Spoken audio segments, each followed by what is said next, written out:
श्री कृष्ण आज के modern startups को अगर बोले कि 3 एडवाइस देनी है तो क्या देते थे?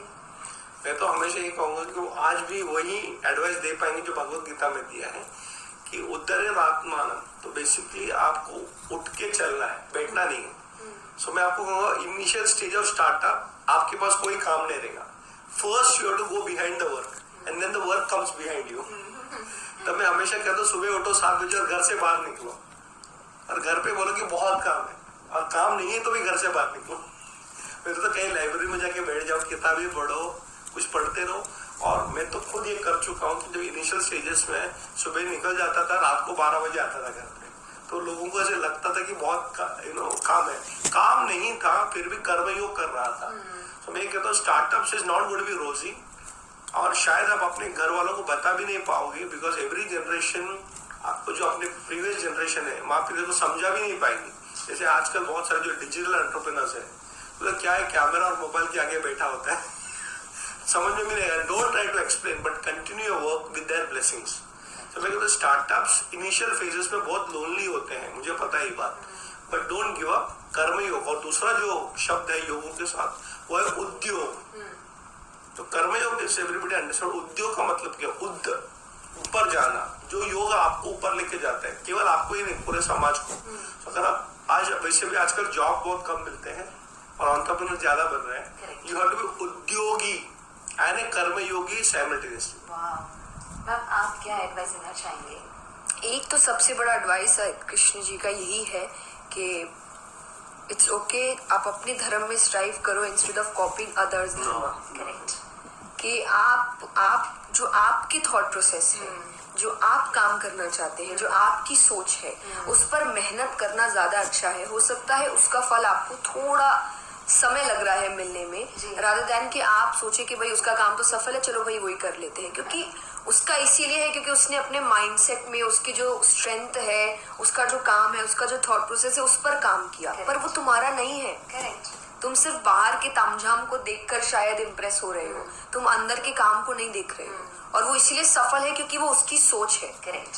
तो जब सोच आपकी होती है, आप अपनी स्ट्रेंथ को जानते हैं, आप जो चेंज दुनिया में लाना चाहते हैं। आप कई बार देखेंगे लोग जब अपना काम ओपन करते हैं तो उनको ऐसा लगता है कि ये थॉट उस वक्त मेरे दिमाग में आया। करेक्ट। और मैंने किया, तो ये थॉट आपका था और इस पे आप जरूर मेहनत करेंगे क्योंकि आपकी मेहनत है। इंसान अपनी मेहनत पे ज्यादा मेहनत करता है, ये तो पक्की बात है। तो भगवान ने यही कहा है कि अपने धर्म में हो सकता है समय लगे, असफलता मिले, पर करो वही जो तुम्हारा धर्म है। किसी और के धर्म को कॉपी करने की कोशिश मत करो। तो आप जो भी स्टार्टअप कर रहे हैं वो अपने थॉट प्रोसेस से, अपनी सोच से, अपने बदलाव से और अपने माइंडसेट से करिए। दूसरा जो एक सबसे फेमस है कर्मण्येवाधिकारस्ते, के कर्म कर फल की चिंता मत कर। तो जब आप काम ही ये सोचकर करते हैं कि मुझे फायदा क्या होगा, तब शायद आप काम से उतना प्यार नहीं करते। कि मैं एक हमेशा चीज कहती हूँ, जब लोग मुझे कहते हैं कि मैंने 6 साल से शुरुआत करी थी तो आपने अपना बचपन खो दिया, मैंने बोला पता है मुझे खो दिया, पर मुझे कोई रिग्रेट नहीं है क्योंकि मुझे मेरे काम से बहुत प्यार है।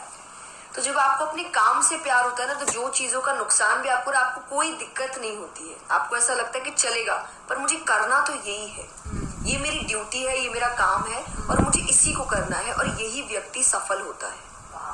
जो ये सोच के करेगा कि मेरा फायदा क्या, वो तो पहले नुकसान में ही काम बंद कर देगा। सही बात है कि मेरा तो फायदा हो ही नहीं रहा, बंद करो इसको। फिर तुमको वो काम नहीं करना था, तुमको सिर्फ उसके फ्रूट्स चाहिए थे। तो दूसरा रीजन यही है कि अपने कर्म पर ध्यान दीजिए, फल आएंगे, ये इसमें कोई दो राय है ही नहीं।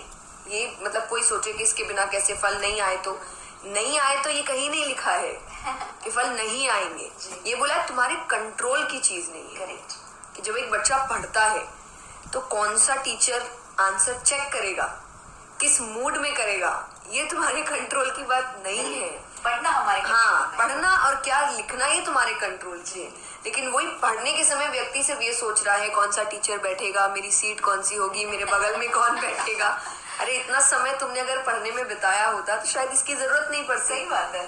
तो ये दूसरा लेसन है। और तीसरा जो सबसे सुंदर मुझे लगता है कि, और मैं ये बात भी कहती हूँ कि ठीक बैठीक हमारी दृष्टि में होता है, भगवान की दृष्टि में सब ठीक ही ठीक होता है। तो भगवान ने अर्जुन से यही कहा कि हारेगा तो कभी नहीं। अगर युद्ध की बात कर रहा है तो युद्ध में भी अगर हार गया तो लोग तुझे एक वॉरियर ही कहेंगे कि जो धर्म के लिए लड़ा। जीत गया तो राजा बनेगा, दोनों में ही फायदा तेरा है।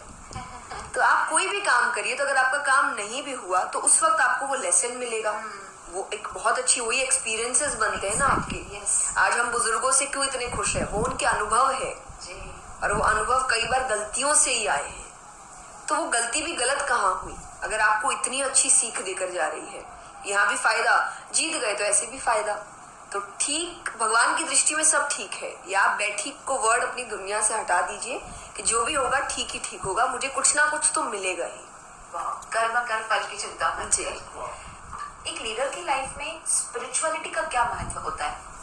स्पिरिचुअलिटी सबसे पहले तो, जैसा हमने पहले क्वेश्चन में भी बात किया, आपको एक हायर अवेयरनेस लेवल पर लेकर आती है, जो आपका एक मटेरियलिस्टिक लेवल है उससे थोड़ा ऊपर।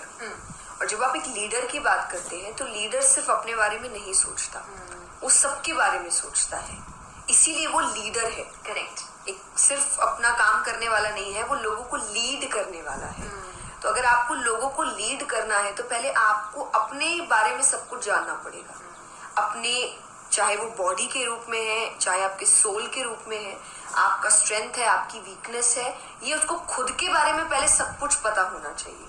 और ऐसा ही लीडर, आप जब बात करते हैं, हमने डिस्कशन की भी बात की कि आप डिस्कस कर रहे हैं, अब वो डिस्कस कब करेगा? जब उसके अंदर का जो ईगो है वो खत्म होगा। करेक्ट। वरना वो किसी और की बात सुनना नहीं चाहेगा। तो स्पिरिचुअलिटी की जब बात आती है और स्पेशली भगवत गीता की बात आती है तो भगवान कृष्ण कहते हैं कि तू